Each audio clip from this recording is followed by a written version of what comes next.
بسم اللہ الرحمن الرحیم۔ ساحر لدھیانوی سے کون واقف نہیں، جن کے بنا نہ سر مکمل ہوتا ہے، نہ گیت، نہ شاعری مکمل ہوتی ہے، نہ انقلاب، نہ احتجاج اور نہ ادب کی تاریخ۔ میں نے آج ساحر لدھیانوی کا ایک شعر منتخب کیا ہے جس میں موجود پیغام اور مقصد کو جاننے کی کوشش کریں گے۔ یہ شعر ان کی کتاب میخانہ صاغر کی غزل سے لیا گیا ہے۔ جس عہد میں لٹ جائے فقیروں کی کمائی، جس عہد میں لٹ جائے فقیروں کی کمائی، اس عہد کے سلطان سے کچھ بھول ہوئی ہے۔ ہر دور میں قلم کار اس دور کے ظلم حکمرانوں کی بے انصافی کے خلاف لکھتے رہے ہیں۔ حکمران رعایا کا خادم ہوتا ہے، حکمران رعایا کی خوشحالی کا ذمہ دار ہوتا ہے۔ امن عامہ قائم رکھنا حکمران کی ذمہ داری ہے۔ شاعر نے بھی اپنے دور میں معیشت کی بدحالی اور انسان کی پامالی پر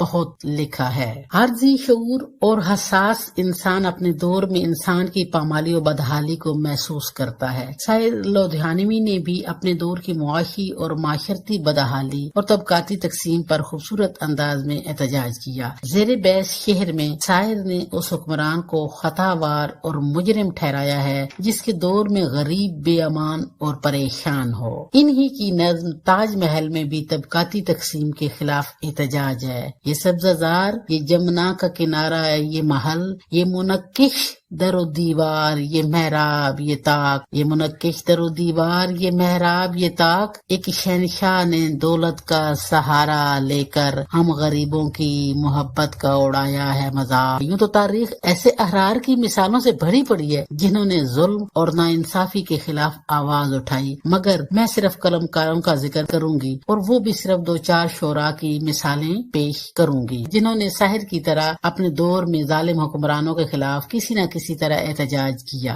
ایسا ہی ایک شعر اقبال کے کلام میں بھی ملتا ہے: جس کھیت سے دہقاں کو میسر نہ ہو روزی، جس کھیت سے دہقاں کو میسر نہ ہو روزی، اس کھیت کے ہر خوشے گندم کو جلا دو۔ فیض احمد فیض ایک انقلابی شاعر تھے۔ فیض کی شاعری اور خصوصاً انقلابی شاعری پر کتابیں لکھی جا سکتی ہیں۔ اپنے اسی مزاج کی وجہ سے وہ مرد مجاہد تاریخ میں امر ہے۔ ان کی نظم سے ایک ٹکڑا پیش کروں گی: جس دیس میں آٹے چینی کا بحران فلک تک جا پہنچے، جس دیس میں بجلی پانی کا فقدان حلق تک جا پہنچے، اس دیس کے ہر ایک لیڈر پر سوال اٹھانا واجب ہے، اس دیس کے ہر ایک حاکم کو سولی پہ چڑھانا واجب ہے، اس دیس کے ہر ایک حاکم کو سولی پہ چڑھانا واجب ہے۔ جنرل ضیاء الحق ایک ظالم ترین حکمران تھا جس کے خلاف مذہبی،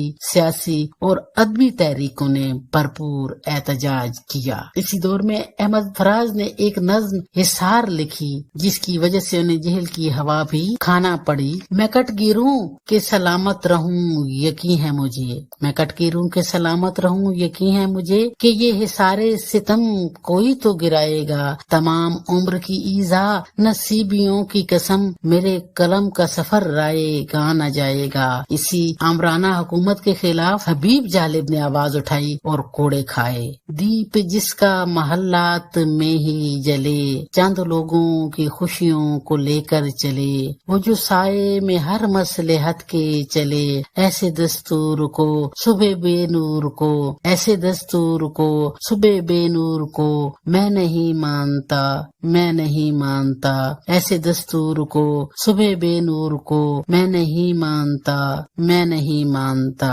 اسی ظالم کے خلاف حبیب جالب نے بہت لکھا۔ ایک بہت زبردست نظم کا ایک ٹکڑا پیش کروں گی: ظلمت کو ضیاء، سر سر کو صبا، بندے کو خدا کیا لکھنا، ظلمت کو ضیاء، سر سر کو صبا، بندے کو خدا کیا لکھنا، پتھر کو گوہر، دیوار کو در، کرگس کو ہما کیا لکھنا، ظلمت کو ضیاء، سر سر کو صبا، بندے کو خدا کیا کیا لکھنا، پتھر کو گوہر دیوار کو در، کرگس کو ہما کیا لکھنا، ایک شخص کے ہاتھوں مدت سے رسوا ہے وطن دنیا بھر میں، اے دیدورو اس ذلت کو قسمت کا لکھا کیا لکھنا۔ موجودہ دور میں ایک ایسا ہی ظالم، غاصب، حاسد، جاہل، اقتدار کا بھوکا شخص عوام اور عورتوں کا پیسہ حاصل کر کے امیر بنا، اور جب امیر بنا تو اوقات بھول گیا۔ اس شخص کو دیکھ کر لگا کہ بنو امیہ کی اقتدار کی بھوکھی بدرو قبرستان سے نکل آئی ہے۔ اقتدار کے حصول کے لیے اس شخص نے عوام کو کچل ڈالا اور اخلاقیات کو پامال کیا۔ جس طرح یزید کے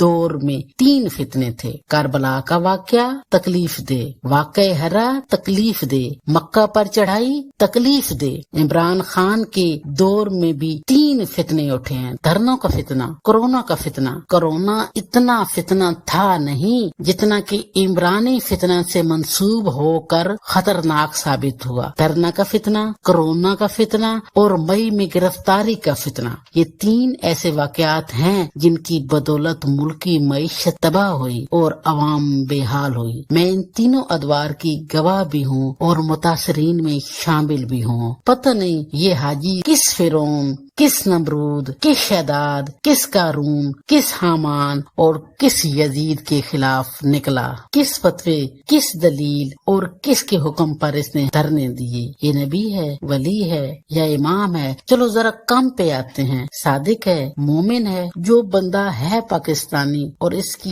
اوقات اور حیثیت سے واقف نہیں، یا پھر وہ نادان ہے یا بنا ہوا انجان ہے۔ عورتوں اور عوام سے اکٹھی کی گئی دولت کے بلبوتے پر اقتدار حاصل کیا گیا، گالی گلوچ فحاشی کو رواج دیا گیا۔ میں خود پاکستان پیپلز پارٹی کی ہوں، میں بے نظیر کی شہدائی ہوں، مگر اس نے نون لیگ اور شریف حکومت کے خلاف جو گندی زبان استعمال کی، جس طرح کی تقاریر کی، میری تمام تر ہمدردیاں اور دعائیں شریف فیملی کے ساتھ ہو گئی۔ کورونا کے دنوں میں اس ظالم کی بدولت شرفا سڑکوں پر آ گئے، ملازمتیں ختم ہو گئی، کاروبار تباہ ہو گئے۔ اس غنڈہ راج کی بدولت چادر اور 4 دیواری کا تقدس پامال ہوا۔ لوگوں کی بیٹیوں کو جلسوں میں نچانے والا ملک میں قتل و غارت تباہی کا موجب بنا۔ مئی میں رونما ہونے والے فتنہ عمرانی میں لوگوں کو جانی اور مالی نقصان پہنچایا گیا، ملک کی عام تنصیبات پر حملے کیے گئے، لوگوں کے گھر داخل ہو کر ان کو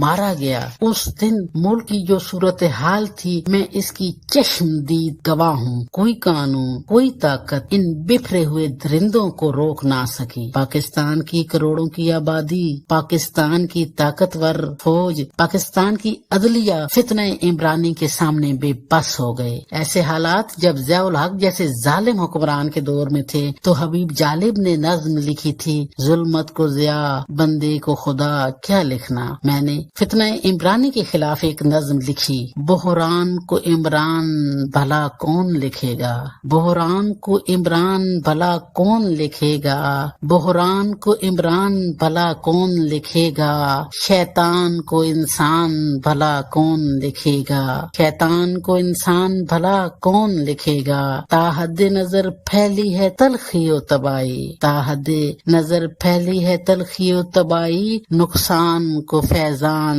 بھلا کون لکھے گا۔ پوری نظم کسی آئندہ ویڈیو میں پیش کروں گی، بس بتانا یہ مقصود تھا کہ شاعر تو ظالم حکمرانوں کی شاعری میں لفظوں سے منظر کشی کرتے ہیں، اب حق پرست صاحب ایمان مورخ کا کام ہے کہ درندہ صفت حکمران کا خوف کھائے بغیر سچی تاریخ لکھے۔ جس طرح معاشرے کے نمائندے شاعر اپنے لفظوں سے اس دور کی عکاسی کرتے ہیں، میری دعا ہے کہ اللہ ایسے مورخ پیدا کرے جو سچی تاریخ رقم کریں، جو ہیرو کو ہیرو لکھیں اور زیرو کو زیرو لکھیں۔ آخر میں اللہ سے دعا ہے کہ اللہ ہر انسان کو ہر دور میں ایسے حکمرانوں کے فتنوں سے بچائے، آمین۔